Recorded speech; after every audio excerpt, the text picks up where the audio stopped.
ലോകമഹാത്ഭുതങ്ങളിൽ ഒന്നായ താജ്മഹൽ ആഗ്രയിൽ യമുന നദിക്കരയിൽ സ്ഥിതി ചെയ്യുന്നു.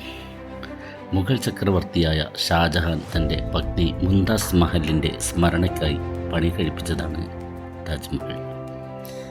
പേർഷ്യൻ, ഓട്ടോമൻ, ഇന്ത്യൻ, ഇസ്ലാമിക് എന്നീ വാസ്തുവിദ്യാ മാതൃകകൾ കൂടിച്ചേർന്നുണ്ടായ മുഗൾ വാസ്തുവിദ്യയുടെ ഉത്തമ ഉദാഹരണമാണ് താജ്മഹൽ. പൂർണ്ണമായും വെണ്ണക്കല്ലിൽ നിർമ്മിച്ച ഈ സ്മാരകം പൂർത്തിയാകാൻ 22 വർഷം എടുത്തു എന്നാണ് കണക്ക്.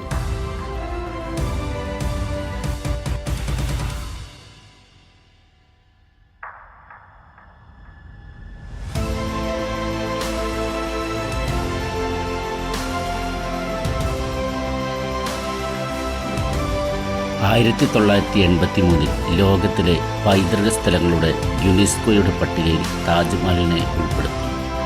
വെണ്ണക്കല്ലിൽ പണിത സൗധമാണ് ഏറ്റവും പ്രധാനമെങ്കിലും ഇതിനോടനുബന്ധിച്ച് മറ്റു കെട്ടിടങ്ങളും ചേർന്ന ഒരു സമുച്ചയമാണ് താജ്മഹൽ. ഇതിൻ്റെ പണി ഏകദേശം 1632 തുടങ്ങി 1653 തീർന്നു എന്നാണ് കണക്കാക്കപ്പെടുന്നത്. 10,000-കണക്കിന് തൊഴിലാളികൾ ചേർന്നാണ് ഇതിൻ്റെ നിർമ്മാണം പൂർത്തീകരിച്ചത്. ഉസ്താദ് അഹമ്മദ് ലാഹോറിയാണ് ഇതിൻ്റെ പ്രധാന ശില്പി. കാലത്തിൻ്റെ കവിളിൽ വീണ കണ്ണുനീർത്തുള്ളി എന്നാണ് രവീന്ദ്രനാഥ ടാഗോർ താജ്മഹലിനെ പറ്റി വിശേഷിപ്പിച്ചിരുന്നത്.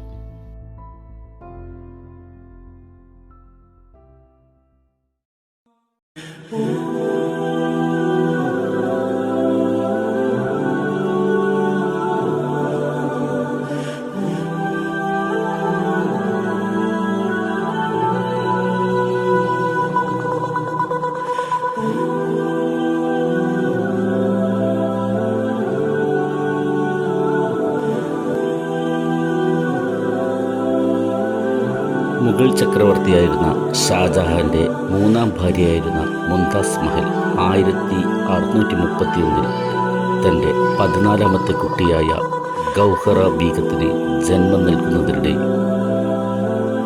മരിച്ചു. അക്കാലം ഷാജഹാൻ ചക്രവർത്തിക്ക് വളരെയധികം സമ്പത്തും അഭിവൃദ്ധിയും ഉള്ള കാലഘട്ടമായിരുന്നു. പക്ഷേ ഭാര്യയുടെ മരണം മൂലം അദ്ദേഹം വളരെ ദുഃഖത്തിലാവുകയായിരുന്നു. മുംതാസ് മഹലുമായുള്ള ഷാജഹാൻ്റെ അഗാധ പ്രേമമാണ് താജ്മഹൽ പണിയാനുള്ള പ്രേരണയെന്ന് കാലാനുസൃത വിവരങ്ങൾ കണക്കാക്കുന്നു.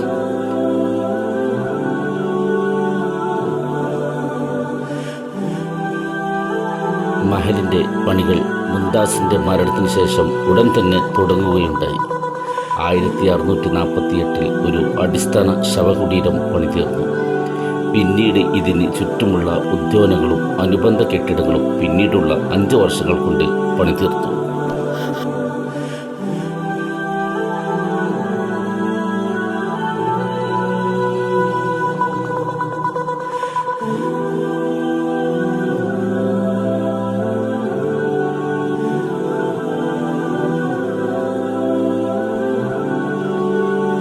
താജ്മഹലിൻ്റെ നിർമ്മാണത്തിന് ശേഷം ഷാജഹാൻ്റെ മകനായ ഔറംഗസീബ് അദ്ദേഹത്തെ ആഗ്ര കോട്ടയിൽ തടങ്കിലാക്കുകയും പിന്നീട് അദ്ദേഹത്തിൻ്റെ മരണശേഷം ഭാര്യയുടെ അടുത്ത് തന്നെ അദ്ദേഹത്തെ കബറടക്കുകയും ചെയ്തു.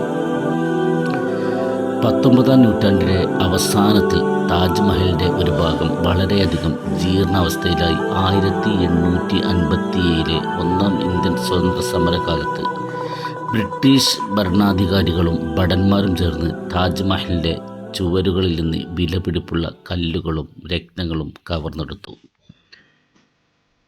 19ാം നൂറ്റാണ്ടിലെ അവസാനത്തിൽ ബ്രിട്ടീഷ് വൈസ്രോയി താജ്മഹലിൻ്റെ പുനരുദ്ധാരണത്തിനുള്ള ഉത്തരവ് പുറപ്പെടുവിച്ചു.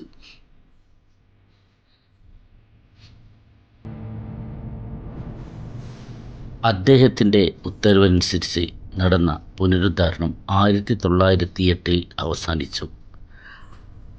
അതോടനുബന്ധിച്ച് അകത്തെ അറയിൽ ഒരു വലിയ ദീപസ്തംഭം സ്ഥാപിക്കുകയും ചെയ്തു. ഈ സമയത്താണ് ഉദ്യാനം ബ്രിട്ടീഷ് രീതിയിൽ ഇന്ന് കാണുന്ന പോലെ പുനർനവീകരിച്ചത്. 1942 2ാം ലോക മഹായുദ്ധ കാലഘട്ടത്തിൽ ജർമ്മനിയുടെ വ്യോമാക്രമണം ഭയന്ന് അന്നത്തെ ഗവൺമെൻറ് താജ്മഹലിന് മുകളിൽ അതിനെ മറക്കുന്നതിനായി ഒരു താൽക്കാലിക ചട്ടക്കൂട് നിർമ്മിക്കുകയുണ്ടായി.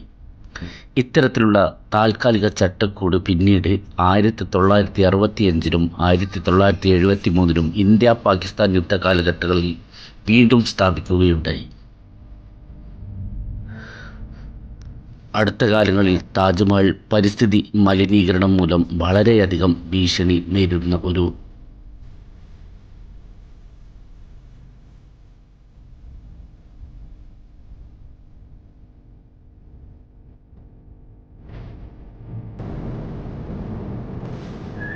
മധുര എണ്ണ കമ്പനികളുടെയും യമുന നദിയിലെ മലിനീകരണം മൂലമുള്ള ആസിഡ് മഴ പ്രഭാവം കൊണ്ടും വെള്ള മാർബിളുകളുടെ നിറം മങ്ങുന്നതായി കണ്ടെത്തിയിട്ടുണ്ട്. താജ്മഹലിൻ്റെ നിറം മങ്ങുന്നതിൽ നിന്നും സംരക്ഷിക്കാൻ കേന്ദ്ര ടൂറിസം മന്ത്രാലയം മണ്ണുപയോഗിച്ചുള്ള ഒരുതരം സംരക്ഷണ മാർഗം അവലംബിക്കുന്നുണ്ട്. മൾട്ടാനി മിറ്റി എന്ന പ്രത്യേകതരം മണ്ണുപയോഗിച്ചാണ് ഈ നവീകരണം നടത്തുന്നത്.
താജ്മഹലിൻ്റെ പ്രധാന ഭാഗം എന്ന് പറയാവുന്നത് വെള്ള മാർബിളിൽ നിർമ്മിച്ചിട്ടുള്ള കുടീരമാണ്. ഇത് ഒരു സമചതുര സ്തംഭപാദത്തിൽ സ്ഥിതി ചെയ്യുന്നു. സാധാരണ കാണുന്ന എല്ലാ മുഗൾ പേർഷ്യൻ വാസ്തുവിദ്യയിലെയും പോലെ ഇതിനു ചുറ്റും സമമായി പണിതീർത്തിരിക്കുന്ന ഭാഗങ്ങളും ഇവാൻ എന്ന ഒരു കമാനാകൃതിയിലുള്ള വാതിലും ഏറ്റവും മുകളിലായി ഒരു വലിയ കുംഭഗോപുരവും സ്ഥിതി ചെയ്യും.